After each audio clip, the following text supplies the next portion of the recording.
Hello, fight fans. Welcome to Knockout Chaos Boxing News. Anthony Joshua, a name synonymous with boxing prowess and heavyweight dominance.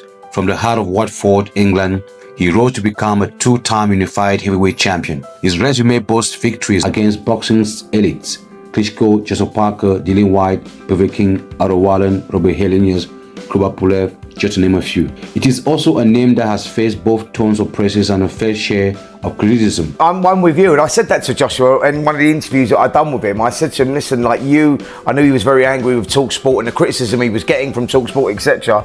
And I had that conversation with him and said, listen, Josh, you should be feeding off that. Once upon a time, AJ was a fan favorite in boxing, striking fear into the heavyweight division with his impressive power and athleticism. But AJ's career took a dramatic turn at his loss to Andy Ruiz at Madison Square Garden in New York, where he was stopped in the 7th round.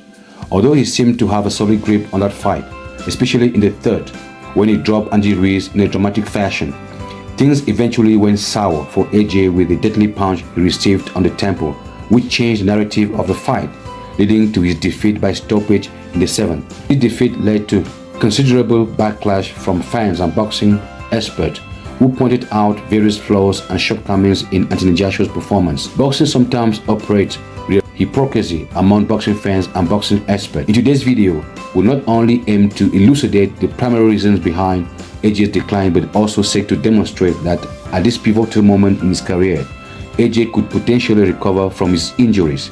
We will explore the key factors that have contributed to his loss of tenacity and charisma in the boxing world, which may lead to the belief that in the upcoming year of 2025, if all AJ's issues are fixed, AJ could once again instill fear in his opponents and regain the admiration of numerous boxing fans.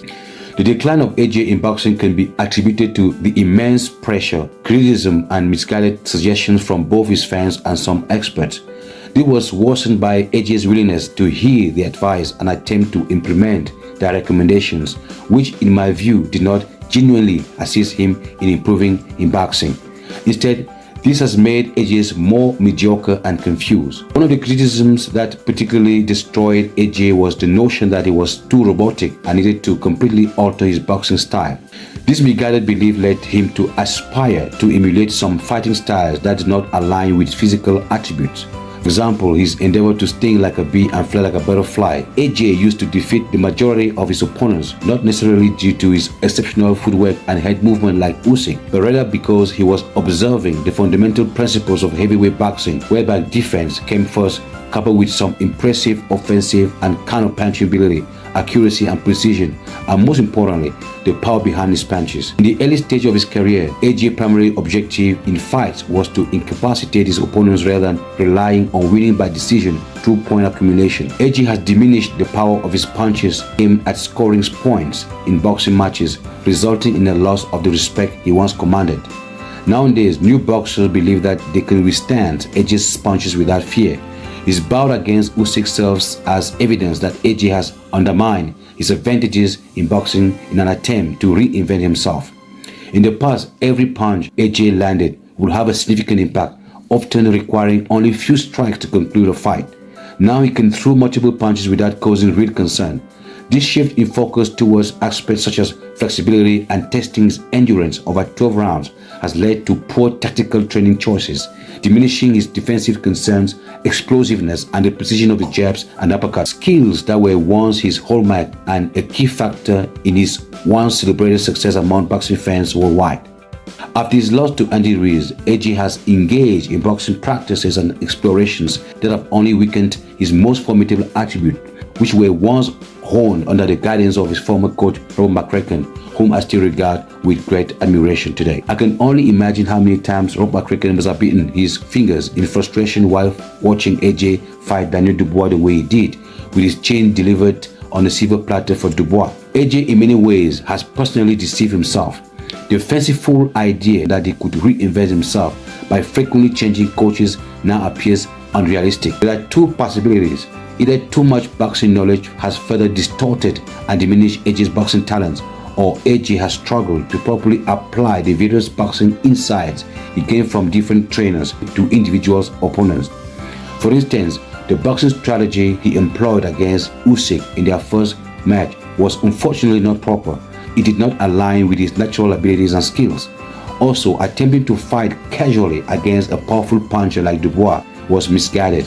Moreover, the fear of being knocked out has loomed over AJ since his epic bout with Klitschko. This fear intensified during his fight with Andy Ruiz, where he experienced one of the most brutal punches of his career. All this experience in the ring have fueled his desire to completely review his fighting style. True solution lies in remaining true to himself and simply addressing the minor mistakes made during the fights that left him terrified in the ring.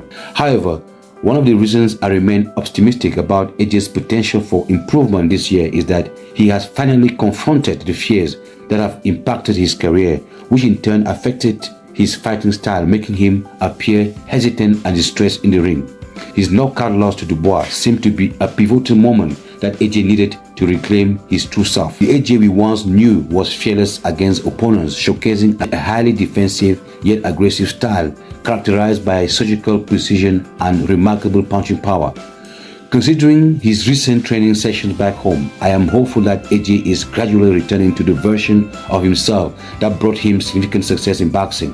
I am eager to see which iteration of AJ will emerge this year, especially since his ambition remains unchanged to become a three-time world champion. This goal is no doubt challenging given the new talents in the boxing landscape, but it is achievable if AJ can revert to the core elements that once defined his strength while making a few necessary adjustments. Think of the implications of asking Dubois, for example, to alter his fighting techniques to become a boxer who thinks like a bee and fly like a butterfly. You will agree with me that such a request will deprive Daniel Dubois of his formidable qualities of explosiveness and resilience, and even take away his formidable jab.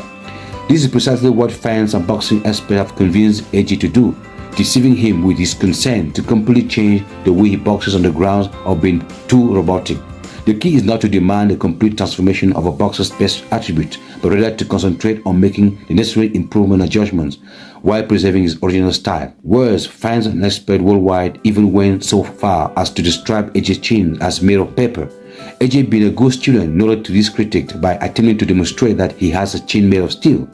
What other interpretation can we make of AJ leaving his chin exposed in Dubois' fight, if he were not to try to prove the boxing fans and boxing experts the other way around? And the result was what it was, a brutal knockout defeat to Dubois at Wembley Stadium in front of the same boxing fans and experts, a knockout that was selected as the best knockout of the year in the Ring Magazine's annual awards of 2024. I understand that the boxing community is still struggling to embrace Francis Ngannou as one of their own. Now back to AJ. I would like to believe that AJ has taken note of his tactical missteps and is gearing up to make the needed changes to regain his position as a strong contender in the boxing world for 2025. I can't wait to see him not just as a spectator at the 2025 Ring Magazine's annual awards, but also as one of the winners. The knockout of Dubois, I would like to believe, has alleviated the fear that had previously plagued AJ, which often rendered him indecisive during critical moments in his fights. Instead of pressing forward, he tended to hold back, apprehensive of receiving a powerful blow that could result in him getting knocked out himself. Having now faced the very same challenge he feared most in his career, which prompted him to seek change, we can anticipate that in 2025, AJ will emerge as a more proactive, ambitious, and aggressive fighter, equipped with enhanced defensive skills. The stage is therefore set for the resurgence of the champion. If you are of the opinion that AJ can come back strong this year and shock the boxing world, give us some thumbs up and leave your thoughts in the comment section, and also do not forget to subscribe and turn on the notification bell for a little boxing news and updates. See you in the next one. I'm out. Peace.